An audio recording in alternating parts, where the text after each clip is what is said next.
What is going on, everybody?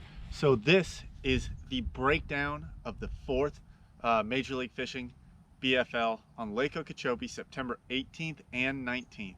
This is the final one of the regular season, hoping to make it to the championship, and here we go.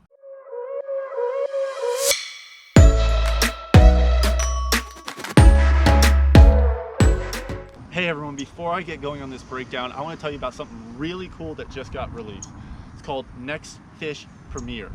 NEXTFISH Premier is a subscription company that has videos, tips and tricks, and tons of different ways to save on fishing tackle and all other things that fishermen need. Guys, it's a great value, something for somebody for Christmas this year or anything, or just get it for a fisherman. You know, it's a great place to learn and just really get yourself well-rounded as a fisherman. You know, the link is going to be in the description below.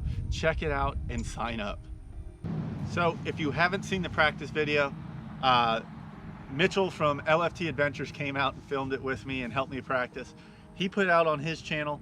It's been out for a little bit because I've been trying to recover the footage from the tournament day, and unfortunately wasn't able to do that, so we have the breakdown now. But hey, the practice video is great. Check it out, LFT Adventures. Link's gonna be in the description. It's also gonna pop up above me. But everyone, it was a good tournament. You know, the final one of the season. This determines if I make it to the regional championship on the St. John's. It's a 2-day tournament. Everyone fished day one. Top 20% fished day two, which was the top 30 of the tournament. And it was a fun day of fishing. But to get into it, so there was 1 day of practice missed on Mitchell's video, and on that day I basically drew on what Mitchell and I found. We had found some punching fish and isolated mats. I went out there with two goals. One, expand on what Mitchell and I found, find more mats to punch in, find fish in that area. And two, I need to find a way to catch fish first thing in the morning. That's the one thing that I hadn't found. I'd found plenty of punching fish, but first thing in the morning is really not the time to go punching. So last day of practice, I went out there. First place I pull up onto was a channel cut through there, and had some shell and a line of eelgrass. Picked up a rattle trap, threw it up along the side, and was catching a couple fish right away. Left, right away accomplished my goal of just finding a place to catch a 12-incher. Because at this point, a 12-incher meant a lot to me. I mean, I was sitting 17th in points, really catching a fish kept me in the top 45, and that was the biggest thing. If I could get one fish first thing in the morning, it would just calm my nerves. I can relax and fish to my best ability. So I was able to find my first goal. Second goal was to expand the area that Mitchell and I had and find more mats. Found some mats I really like and had some fish underneath them, and I was ready to go for tournament day. So tournament day, we go out first thing in the morning. I go straight to that little channel that I had, and that was really the only thing I had found. Go there, third cast of the day with a lipless crankbait, catch myself a 12-incher. And I mean, the stress, you could literally feel it fall off my shoulders. I mean, I was stressed. I wanted to make it to the championship. You know, it means a lot to me to make it there. And I mean, it was just the biggest burden lifting off my shoulders when I catch that first 12-incher, because I knew then I was more than likely going to the St. John's River, fish the championship. Stay there, catch a couple more, a couple shorts, catch a nice 2-pounder, catch I lose about a 3. All those fish came on this. Yes, right here. This is a 7'4" TFO Tactical Elite. I was throwing a lipless crankbait on there, switching out the hooks for tornado trebles. This is a Strike King Citrus Shad 2-tap. I wasn't throwing this one on tournament day because I actually lost the one I was throwing on tournament day recently. But this was a very similar bait. Threw this bait on Okeechobee as well and had success with it. But again, changing them out for Vector Tornado treble hooks to me is a key thing for getting those fish that are swiping at it, especially during tournaments. You know, upgrade your trebles. Tornado trebles are a great one to go with. Throwing that on 16-pound fluorocarbon and a 2-to-1 gear ratio reel. And the thing I really like too about this TFO Tactical Elite, the 7'4" medium heavy cranking, is it has a soft enough tip to where a fish can really load up on it, but this rod has backbone. It's what I also throw my chatterbaits on all the time, most of the time. And you know, it has backbone to rip it out of the grass when it gets caught. But I was just taking this and going right across the edge of the eelgrass, and the fish were hammering it when they'd hit it. You know, the 2.5 pounder I caught got gut hooked. Thankfully it survived the whole tournament. But yeah, that was the opening bait. So after catching a couple keepers and really just catching a few shorts here and there, you know, it was time to get towards where I knew my bigger quality fish were, punching. I wasn't ready to go punching yet, the sun wasn't high enough, but I had to figure out a way to maybe catch some fish there.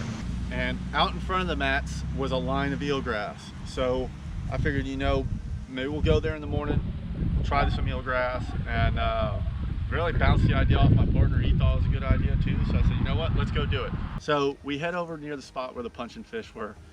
And a bait I didn't get one bite on in practice, and really was debating on tying it on for some reason, because this is one of my go-to baits all the time. Ended up being really probably the winner of the day out in front of that eelgrass. And that was the chatterbait. Yes. A jackhammer gold shiner chatterbait with a gambler Komodo on the back of it. Throwing that on a 7.4 tactical glass rod and 16-pound fluorocarbon on a 7.5-to-1 gear ratio reel. And that really probably ended up catching all of our fish, or not all of our fish, but most of our fish. So I filled out my limit there, my co-angler filled out his limit, and it was really a lot of fun fishing there. We were catching a lot of fish and quickly on the chatterbait, just reeling it over top of the eelgrass or reeling it along the edge of the eelgrass line. And you know, it was something that was an adjustment made on tournament day that really played a key role. You know, my co-angler caught a real nice one. I caught a nice 4-pounder off doing it. My co-angler filled out a good limit there. And you know, it gave me that confidence of now, you know, these mat fish, I still want them because I know there's quality fish in there, but it just was something, a little adjustment that just changed the day all around. And making those adjustments during tournament day not only increases your confidence during the tournament, but you know, it's just such a pick-me-up for any time it goes slow. Adjustments are key, and you can't forget to do those even during the tournament. But yes, the chatterbait out in front of the eelgrass, right next to where my punching fish were, was maybe the most key bait of the day. But as the sun got high, I decided, you know, it's time to go up and do some punching. Went to some of the isolated mats. One of the areas that Mitchell and I found had some other boats there, and I really wanted to try another area I found the day after Mitchell left first. So I worked my way back to the mats that I'd found, and they were there. I mean, there was fish there, catching a lot of smaller fish. My co-angler catches one, I catch a couple. And it really got to a point where in the mats, I could almost call my shots because I knew those fish were in there. And that was just a lot of fun, but none of the big quality fish that I knew I had gotten bit in practice were there. I didn't set the hook on them, but you know, the way they were biting, the way they were really just screeching the line through the mat told me there was some big fish in there. So later on, I go back in there after punching some other fish, fishing back out in the grass. We go back into that same set of mats. Because as I told my co-angler, I know there's gotta be a fish in there and I've gotta go punch it one more time. So we move in with probably about 20 minutes before I need to take off to the ramp. And I wanna say it was the second or first flip, yo-yoing the bait, and fish just hammers it.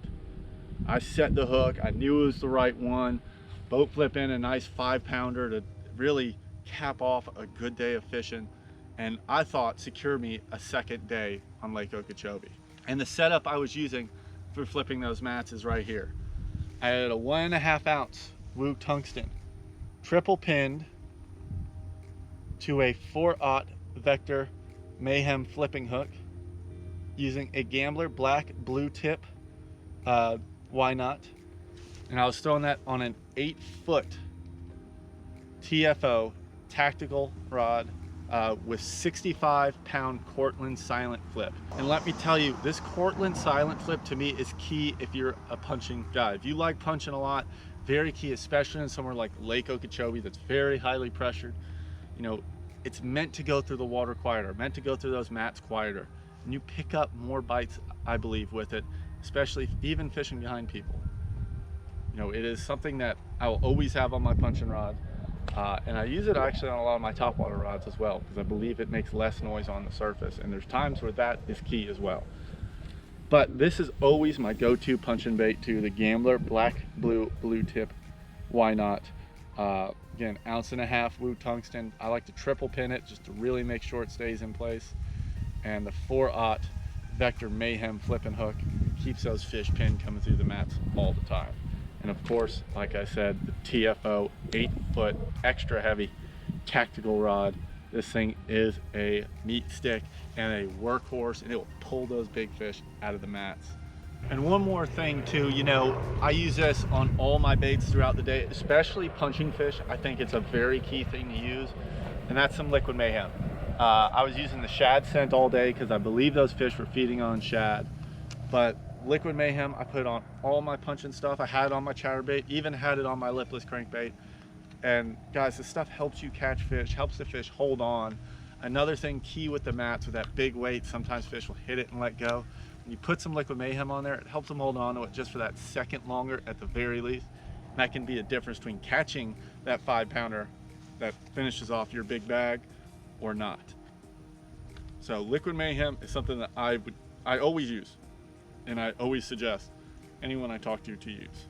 So yeah, what a fun day of fishing it really was. My co-angler Brandon had a great day as well. He was actually sitting second in points for Angler of the Year coming into it for the co-angler side, and he came in with a very solid bag. He had 12 pounds something. He was actually sitting 10th overall heading into day 2. He makes it to day 2. I had 15 pounds 1 ounce, you know, a day I was very happy with and really thought that was going to carry me into day 2. But unfortunately, I just missed the cut. The cut was at 30th place, 15 pounds 7 ounces. I had 15 pounds 1 ounce and missed the cut and finished the tournament in 34th place. You know, I'm not going to complain about that. It was a great day. It was a redemption from my last tournament on Lake Okeechobee, where I struggled and just had to grind to get those 5 bites. But a very fun day of fishing. Learned a lot. You know, big confidence boost and making adjustments into it, and made it to the regional championship on the St. Johns River. I ended up finishing 12th overall in the Angler of the Year race, and just a great first season, and I couldn't be happier with it. And you know, excited to get out on the St. Johns River and do what I can. But everyone, thank you for watching this video.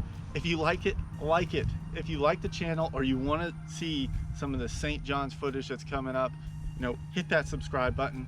Make sure you hit the notification bell too, because that way it will notify you when my next video is out. But everyone, thank you for watching again, and we will see you later.